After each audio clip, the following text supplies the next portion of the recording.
Kombëtarja e Shqipërisë në basketboll për meshkuj është mundur në shtëpi nga Slovakia me rezultatin 68-94. Sfida e vlefshme për para kualifikuesit e Eurobasket 2027 u luajt mbrëmjen e të hënës në Pallatin e Sporteve Qazim Dervishi të Shkodrës. Kjo prezantoi një lojë të mirë të kombëtares Kuqeziku krahas të tjerëve sipas stafi teknik, ndikuan dhe dy mungesat e lojtarëve titullar Lulian Hamati dhe Klajdi Kiri, të dëmtuar gjatë periudhës së grumbullimit, por dhe të kapitenit Daniel Lektendrekaj, i dëmtuar që në ndeshjen e parë në Slovaki.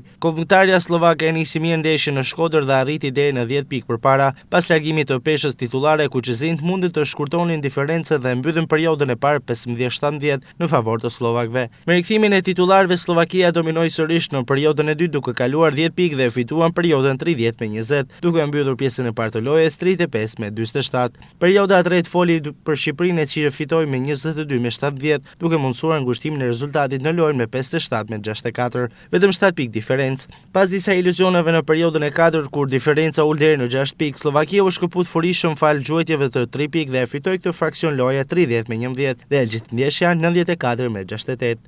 Diferenca është jo vetëm te kontingjenti lojtarëve që kemi ne, sepse kemi sjell disa lojtarë të rinj në krahasim me ndeshjen e parë, por ekipi slovak ka dhe amerikanin i cili bani diferencën, sidomos në periudhën e fundit, sepse në 3 periudat ishim aty brenda rezultatit i cili është 11 pikë. Mirë po, diferenca erdhi nga lojtari amerikan, i cili mori përsipër dhe i bëri mbi 10 pikë në periudhën e fundit.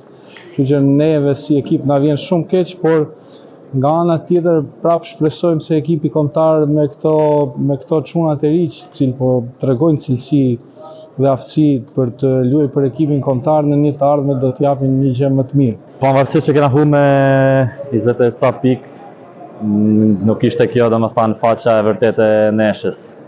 Besoj për 30 minuta kena luajtur një ndeshje të mirë, pastaj në periudhën fundit na ra energjia.